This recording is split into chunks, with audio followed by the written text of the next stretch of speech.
अस्सलाम वालेकुम, आदाब, नमस्ते, गुड इवनिंग डियर स्टूडेंट्स। कैसे हैं आप?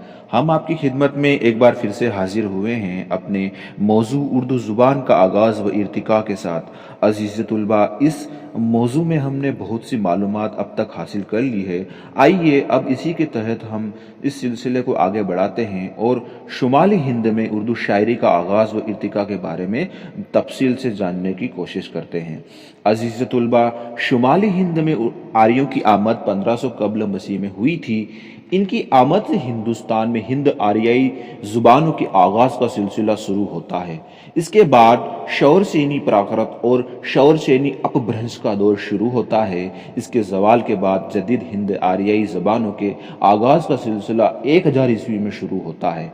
उर्दू की असल शौरसेनी अपभ्रंश है जो शौरसेनी प्राकृत से पैदा हुई। शौरसेनी मध्य प्रदेश में बोली जाने वाली बोली थी। तब से ही उर्दू के नक्श उभर कर सामने आते हैं। 1000 ईस्वी से 1200 ईस्वी तक ये ज़ुबान शुमाली हिंद में उभरती रही। इस दौर को पेश उर्दू या प्री उर्दू का ज़माना भी कहा जाता है। इसलिए कहना दुरुस्त नहीं कि मुसलमानों के हिंदुस्तान में आने से उर्दू ज़ुबान का आगाज़ होता है। अलबत्ता मुसलमानों के आने से इस ज़ुबान की तरक्की की रफ्तार तेज़ हो गई, ये तो माना जा सकता है। अज़ीज़ तुलबा, शुमाली हिंदुस्तान में उर्दू ज़ुबान का बाकायदा आगाज़ 1193 तस्लीम किया गया है, जबकि मुसलमानों ने पंजाब से आकर पहली बार दहली को अपना घर बना लिया था। शुमाली हिंद में अपने इर्तिका के पूरी एक सदी मुकम्मल कर लेने के बाद ये ज़ुबान 1294 में दक्कन पहुंच जाती है, जहां औरंगज़ेब की वफ़ात 1707 ईस्वी तक आज़ादाना तौर पर फलती फूलती और परवान चढ़ती रहती है, और वहीं इस ज़ुबान को पहले अदबी हैसियत हासिल हुई थी। इस दरमियान शुमाली हिंद में इर्तिका पजीर होने वाली इस ज़ुबान का एक भी मुस्तंद नक्श दस्तयाब नहीं होता। अलबत्ता यहाँ उर्दू के बिल्कुल इब्तदाई नक़ूश सूफियाए किराम के मलफूज़ात में देखने को मिल जाते हैं, मुख्तलिफ तज़किरों में भी देखने को मिल जाते हैं। आइए अब हम शुमाली हिंद के उन शेरों का जिक्र करते हैं जिसमें उर्दू ज़ुबान और शायरी के पहले पहले नमूने मिलते हैं। उनमें पहला नाम आएगा ख्वाजा मसूद सलमान। अज़ीज़ तुलबा, ख्वाजा मसूद सलमान फ़ारसी के मशहूर शायर हैं। वो पहले ऐसे मुसन्निफ़ हैं जिन्होंने अरबी फ़ारसी ज़ुबानों में लिखने के अलावा पेश उर्दू में भी लिखा। मुहम्मद उफ़ी के फ़ारसी तज़किरा लुबाब अलबाब में इसका हवाला हिंदी के नाम से मिलता है। इसके अलावा ख्वाजा फरीदुद्दीन मसूद गंज शकर या शकरगंज, फरीदुद्दीन गंज शकर ख्वाजा कुतुबुद्दीन बख्तियार काकी के मुरीद थे। मौलवी अब्दुल हक बाबा फरीद की एक नज़्म झूलना शकरगंज का जिक्र करते हैं जो 4 सफ़हों पर मुश्तमिल है। अब उसका मखतूता अंजुमन तरक्की उर्दू पाकिस्तान में महफूज है। झूलना एक हिंदी सिन्फ़ सुखन है। अज़ीज़ तुलबा, इसके अलावा हज़रत मखदूम अलाउद्दीन अहमद साबिर कलियरी 664 हिजरी, ये हज़रत फरीदुद्दीन गंज शकर के भांजे और दामाद थे। हामिद हसन कादरी लिखते हैं कि साबिर कलियरी की तसनीफ़ में उर्दू अदब के शेर मिल जाते हैं। इसके अलावा शेख शरफुद्दीन बू अली कलंदर पानीपती, शेख शरफुद्दीन बू अली कलंदर पानीपती ने कदीम उर्दू में दोहे कहे हैं। उनके ये दोहे बहुत ही मशहूर हैं। अज़ीज़ तुलबा, इनके अलावा हज़रत अमीर खुसरो 13वीं सदी के आखिर में कदीम उर्दू के सबसे पहले और अहम मुसन्निफ़ हज़रत अमीर खुसरो 1253 से 1325 ईस्वी तस्लीम किए गए हैं। जिनके ज़माने में कदीम उर्दू का नाम ज़ुबान दहलवी था। इस ज़बान दहलवी में अमीर खुसरो ने गज़लें, पहेलियाँ लिखी हैं। इनकी पहेलियाँ भी लिसानियत के नुक्ते नज़र से बड़ी ही अहमियत रखती है। बाला था जब मन को भाया, बड़ा हुआ कुछ काम न आया। इन सूफियाए किराम के अलावा नामदेव, कबीर, गुरु नानक ने भी इस ज़ुबान में शायरी की है। नामदेव 1310 ईस्वी मेरठ ज़ुबान के शायर थे, लेकिन जगह जगह उनकी ज़ुबान कदीम उर्दू की बहुत नज़दीक आ जाती है। इसके अलावा कबीर 1518 ईस्वी, कबीर के दोहों में भी उर्दू शायरी के नक्श अव्वल नज़र आते हैं। इसके अलावा गुरु नानक 1538 गुरु नानक का कलाम पंजाबी में है, लेकिन इनके मताले से अंदाजा होता है कि पंजाब के इलाकाई ज़बान में भी अरबी फ़ारसी अल्फाज का इस्तेमाल होता था और खड़ी बोली का इसमें असर नुमाया था। अजीज़तुल्बा 17वीं शताब्दी के अव्वल में शहरी फ़ज़ा कायम होने का सुराग मिलता है, जिसका सबूत मोहम्मद अफजल 1625 ईस्वी की बिकट कहानी है, जिसमें प्रोफेसर मसूद हुसैन खान ने शुमाली हिंद में उर्दू का पहला मुस्तंद नमूना करार दिया है। बिकट कहानी को 12 मसाबी कहते हैं। इसमें जा बजा फारसी के फ़िक्रों और मिसरों की आमेजस पाई जाती है। ब्रज के असरात भी इसमें जा बजा मिलते हैं। बिकट कहानी के चंद असहार बतौर नमूने मुलाहिजा हों।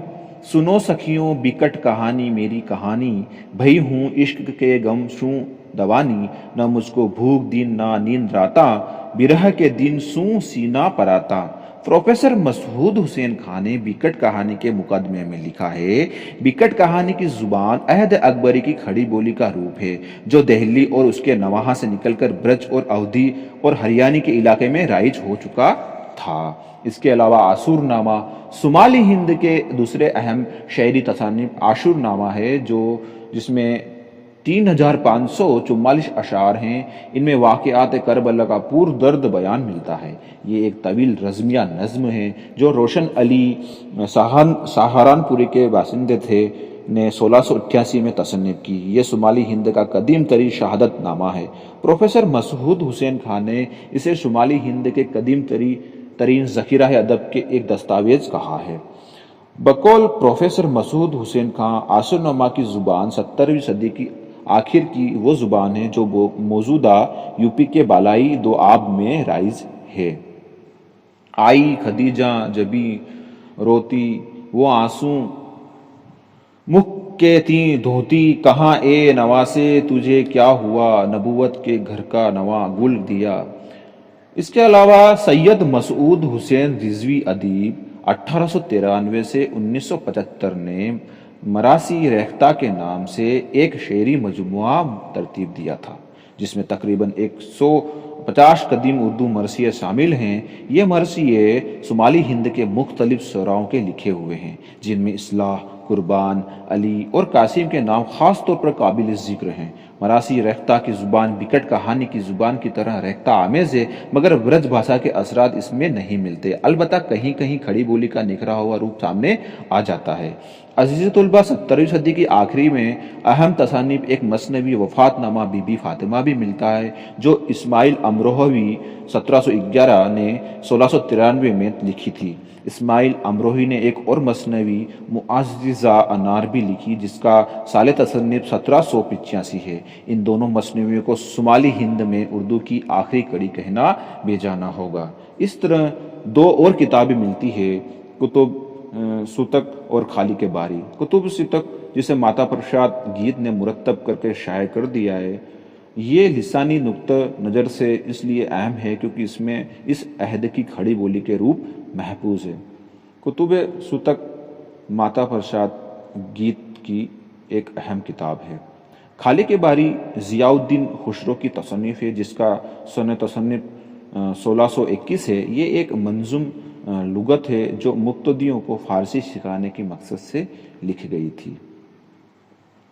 अज़ीज़तुल्बा औरंगज़ेब की वफ़ात के बाद सल्तनत मुग़लिया के ज़वाल की एक तवील दास्तान शुरू होती है। यही ज़माना उर्दू के मुकम्मल इर्तिका, भरपूर शबाब और पूरे उरूज का ज़माना है। ताहम इसकी तरक्की की रफ्तार बहुत कम रही और कोई अदबी कारनामा ना हो सका। अज़ीज़तुल्बा एन इसी मौका पर वली की दिल्ली में आमद 1700 ईस्वी में हो जाती है। उनकी दिल्ली आमद से यहाँ की अदबी फ़ज़ा पर निहायत खुशगवार असर कायम होता है। वो दक्कन के सबसे बड़े शायर थे और उन्हें के चिराग फ़न से शुमाली हिंद में भी उर्दू शायरी के चिराग जले।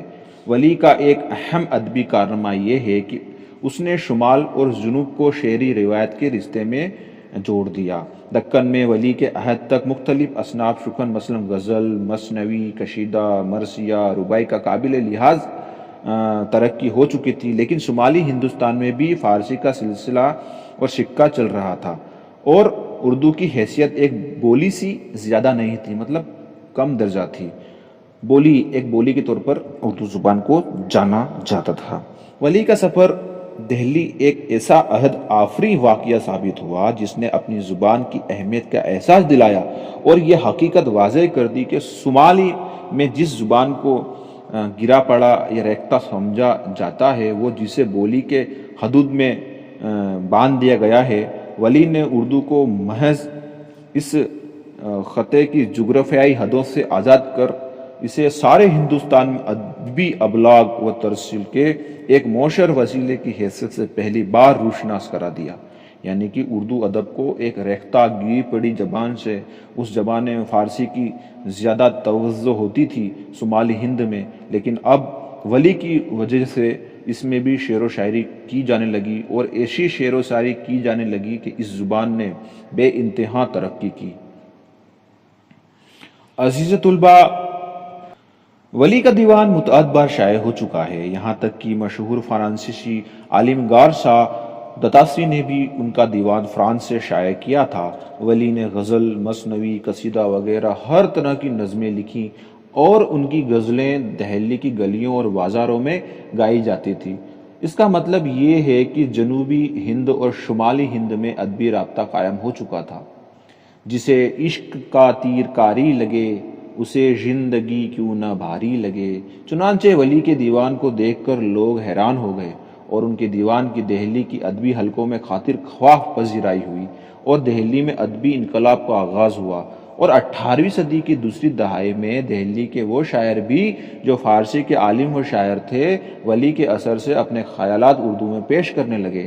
ان شعراؤں میں فطرت، کچھ لباش خاں امید، سلیمان خاں، شیخ شہید اللہ گلشن، مرتضیٰ قلی خاں، فراق اور مرزا عبدالقادر وغیرہ خاص طور سے قابل ذکر ہیں۔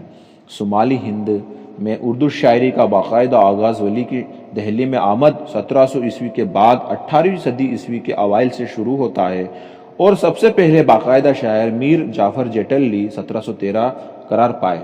جیٹلی کی شاعری کو محض پھکڑ پن کہہ کر نظر انداز نہیں کیا جا سکتا۔ انہوں نے اپنے ہم عصروں پر خواہ و بادشاہ وقت ہی کیوں نہ ہو بڑے تیکھے طنز کیے ہیں اور ان کے خامیوں کو اجاگر کیا ہے۔ جیٹلی کے کلیات سے اس زمانے کی تاریخ، سماج اور ثقافتی زندگی کے بارے میں بڑی معلومات حاصل ہوتی ہے۔ اس دور کا دوسرا اہم شاعر فائز دہلوی 1738 ہے۔ دہلی کے درباری شاہی میں ان کو بلند مقام حاصل تھا۔ صاحب ملک و مال ہونے کے ساتھ ساتھ وہ بڑے عالم بھی تھے اور فارسی میں ان کی بہت سی کتابیں ملتی ہیں۔ پروفیسر مسعود حسین خان نے ان کا اردو دیوان اپنے بیش قیمتی مقدمے اور تحقیقی نوٹ کے ساتھ شائع کر دیا ہے۔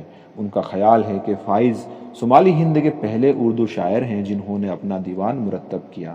اس دیوان کے مطالعے سے صرف اس وقت کی شاعری اور افکار ہی کا بارے میں علم نہیں ہوتا بلکہ تاریخی مسائل اور واقعات کا حال بھی معلوم ہوتا ہے۔ انہوں نے چند نظمیں بھی لکھی ہیں جن میں حسن و جذبات، انسانی کا گہرا مشاہدہ اور دونوں باتیں پائی جاتی ہیں۔ جعفر جیٹلی اور فائز سے قطع نظر 18ویں صدی کے دوران ان شاعروں کے 3 گروہ سامنے آتے ہیں جو ہم اب تفصیل سے سمجھیں گے۔ پہلا گروہ 18ویں صدی کے اوائل میں منظر عام پر آتا ہے۔ اس میں وہ فارسی گو شعراء شامل ہیں جو ولی کے اثر سے اردو میں بھی شعر کہنے لگے۔ یہ ضروری ہے کہ ان شعراؤں نے اردو شاعری کو سنجیدگی کے ساتھ اختیار نہیں کیا، لیکن اردو شاعری کے موافقت میں ایک انقلابی رویہ ضرور پیدا کیا جس کی بنیادیں رفتہ رفتہ استوار ہوتی چلی گئیں۔ ان شعراؤں میں مرزا عبدالقادر بیدل، شہید اللہ گلشن، سراج الدین علی خاں آرزو، مرتضیٰ قلی خاں فراق، اشرف علی خاں فغاں کے نام خاص طور پر قابل ذکر ہیں۔ اس دور میں اردو شاعری میں ایہام گوئی کی روایت پیدا ہو گئی۔ ایہام گوئی۔ دوسرا گروہ 18ویں صدی کے درمیان کے اردو کے متقدمین شعراء مثلاً آبرو، شاہ حاتم، غلام مصطفیٰ خان یک رنگ، شیخ شرف الدین مضمون، شاکر نازی، مرزا مظہر جانے جانا کا شمار کیا جاتا ہے۔ ان شعراؤں نے پورے ادبی شعور کے ساتھ اردو شاعری میں اپنے جذبات کو سمو دیا۔ ان کی کوششوں کی وجہ سے فارسی کے ساتھ اردو کو بھی توجہ دی جانے لگی۔ مشاعروں، का सिलसिला शुरू हुआ, दीवान साजी की तरफ तवज्जो दी जाने लगी। इस दौर के ज़्यादातर शोराओं का रुझान इहाम गोई की तरफ था, जिसकी वजह से उर्दू शायरी को काफ़ी नुकसान पहुंचा, मगर शाह हातिम ने अपने कलाम से इहाम के अशार हटाकर एक दीवान ज़ादा के नाम से मुरतब किया और मिर्ज़ा मजहर जाने जाना ने उर्दू शायरी को इहाम से पाक किया। इस दौर में उर्दू शायरी में इहाम गोई का खात्मा हुआ। शाह हातिम ने इस्लाह ज़ुबान की कोशिश की, लेकिन सही मानों में ज़ुबान की सफाई और लहजे का निखार 18वीं सदी के आखिर से होता है। अज़ीज़ तुलबा, तीसरा गिरोह 18वीं सदी के आखिर में मंजर आम पर आता है। इस दौर में ही ज़ुबान की सफाई और लहजे का निखार होता है। उर्दू ज़ुबान की दखनी असरात का खात्मा होता है और अरबी व फ़ारसी के मुनासिब व मौजू सुबुक और सहल अल्फाज इस्तेमाल में लाए जाते हैं। ज़ुबान में वुसअत पैदा करने के लिए फ़ारसी मुहावरात और तराकीब का उर्दू में तर्जुमा किया जाता है। इस दौर के अहम शायरों में सौदा, दर्द, मीर तकी मीर, मीर सोज के नाम खास तौर से काबिल ज़िक्र हैं। अज़ीज़ तुलबा, ख्वाजा मीर दर्द 18वीं सदी के अहम सूफ़ी शायर हैं और अहम सूफ़ी शायरों में उनका शुमार भी किया जाता है।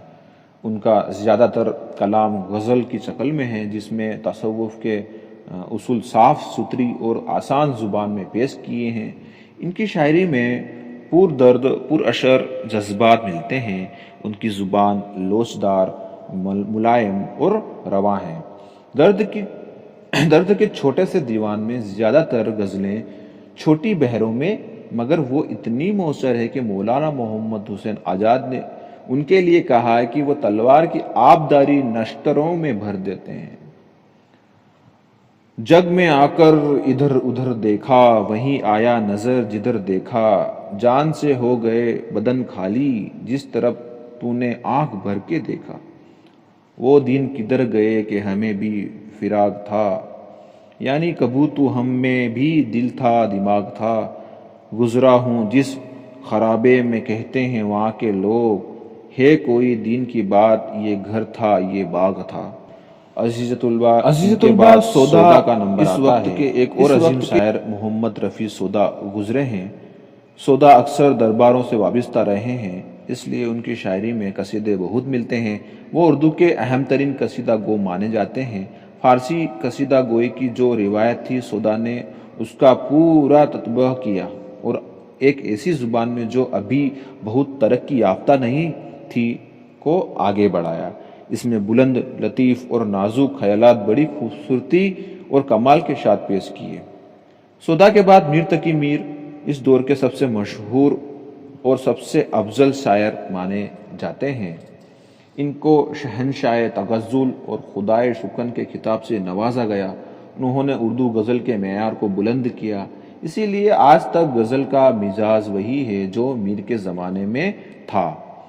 इनके शेर मीर की तरह दिल में उतर जाते हैं। सीधी सादी बोलचाल की ज़ुबान है और इतना मिठास और इतना मज़ा है कि अदबी जज्बात की इतनी नाजुक मुसव्वरी और जज्बात का तूफ़ानी जोश तख्लीकी शेर का मुअज़्ज़िज़ा मालूम होता है। आइए अब कुछ इनके शेर पढ़ते चलें और समझते चलें कि हस्ती अपनी हुबाब किसी है, ये नुमाइश शराब किसी है, नाजुकी उसके लब की क्या कहिए, पंखुड़ी एक गुलाब किसी है, बार बार उसके दर पे जाता हूँ, हालात एक इजतराब किसी है, दिल वो नगर नहीं कि फिर आबाद हो सके, पछताओगे सुनो हो ये बस्ती उजाड़ के। कामत खमेदा रंग शिकस्ता बदन निजार, तेरा तो मीर गम में अजीब हाल हो गया। इसके अलावा मीर सोज इस दौर के एक और मशहूर शायर हैं। उनका दीवान मुख्तसर है, इसमें ज़्यादातर गज़लें हैं। इनकी ज़बान बहुत ही सहल और बोलचाल की नज़दीक हैं। ले फिरा मैं कहाँ कहाँ दिल को, न लगा ले गया जहाँ दिल को, रात को नींद है न दिन को चैन, ऐसे जीने से एक खुदा गुजरा। इसके अलावा उर्दू शायरी का अहद ज़री किसको कहा जाता है, आइए समझते हैं। 19वीं सदी ईस्वी को शुमाली हिंद में उर्दू शायरी का अहद ज़री कहा जाता है। جس میں غالب، مومن، ذوق، سیفتہ، ظفر، شاہ نصیر جیسے باکمال شعراء پیدا ہوئے جنہوں نے اردو شاعری کو نئے افق سے روشناس کرایا۔ ان میں سب سے اہم نام مرزا اسد اللہ خان غالب کا ہے، جن کے دم سے اردو شاعری کی دنیا میں انقلاب پیدا ہو گیا۔ پروفیسر احمد سرور کے مطابق غالب سے پہلے اردو شاعری دل والوں کی دنیا تھی، غالب نے اسے ذہن دیا۔ پروفیسر اعلی احمد سرور کا یہ قول ہے۔ غالب نے غزل میں نئے موضوعات، نئے مضامین، فکر کا عنصر داخل کیا اور اس کا دامن وسیع کیا۔ آہ کو چاہیے ایک عمر اثر ہونے تک، کون جیتا ہے تیری زلف کے سر ہونے تک، ہم نے مانا کہ تغافل نہ کرو گے لیکن خاک ہو جائیں گے ہم تم کو خبر ہونے تک، غم ہستی کا اسد کس سے ہو جج مرگ علاج، شمع ہر رنگ میں جلتی ہے سحر ہونے تک۔ غرض ہے کہ مرزا غالب کی چمک سے شمالی ہند میں نہیں بلکہ پورے ہندوستان میں شعری ادب جاگ اٹھا اور جگمگا اٹھا۔ غالب کے بعد مومن عہد زری کے دوسرے بڑے شاعر ہیں۔ انہوں نے اردو غزل میں اچھے انداز کی بنیاد ڈالی اور بات کہنے کا ایک نیا ڈھنگ نکالا۔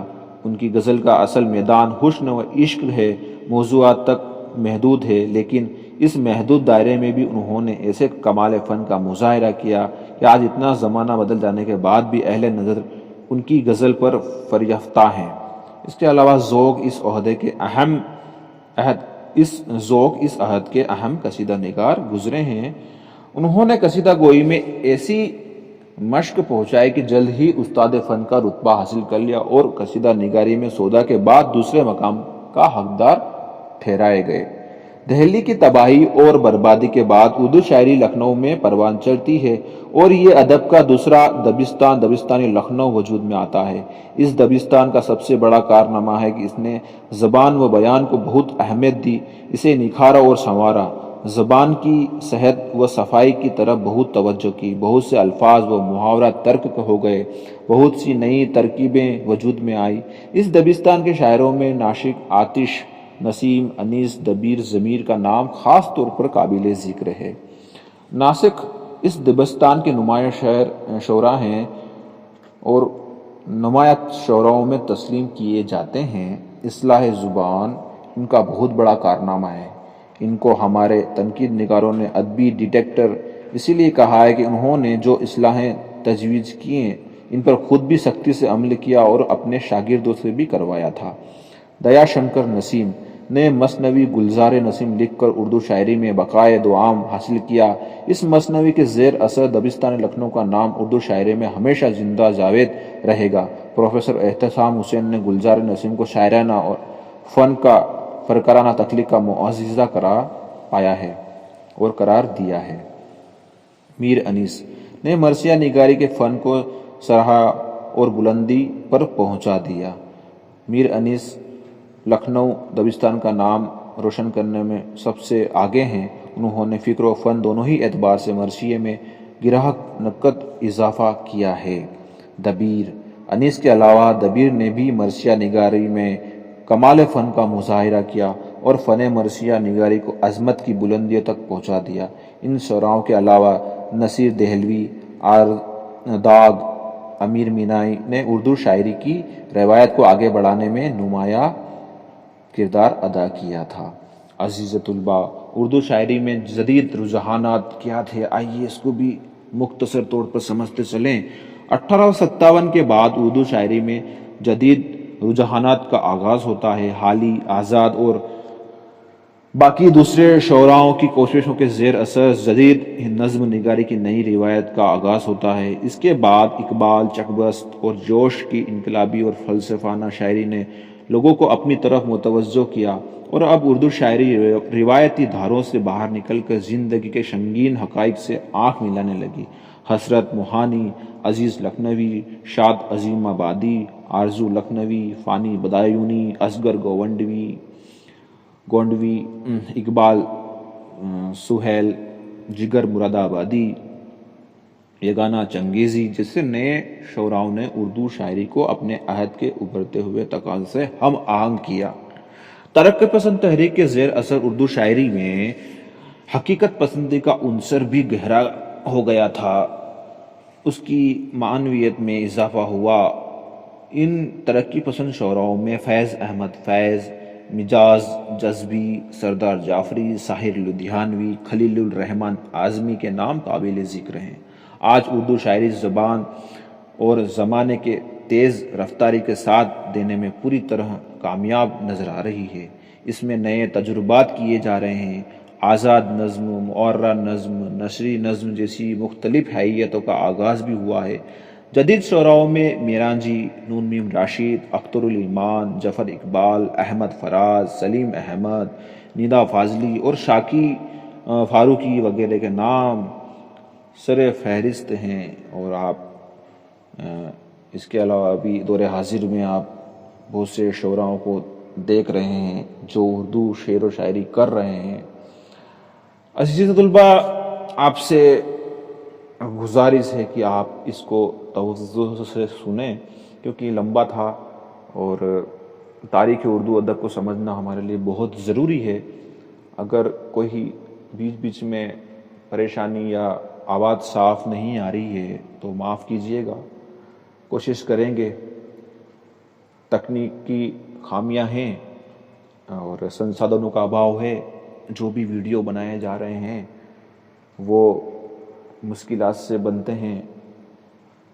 عزیز طلباء، آپ اس کو اچھی طرح سے سمجھیں، پڑھیں، سمجھنے کی کوشش کریں۔ اللہ نے وقت دیا آگے تو مل کر اس کو سمجھنے کی کوشش کریں گے۔ اب میں آپ سے اجازت چاہوں گا، رخصتی چاہوں گا۔ اللہ حافظ۔ Thanks very much.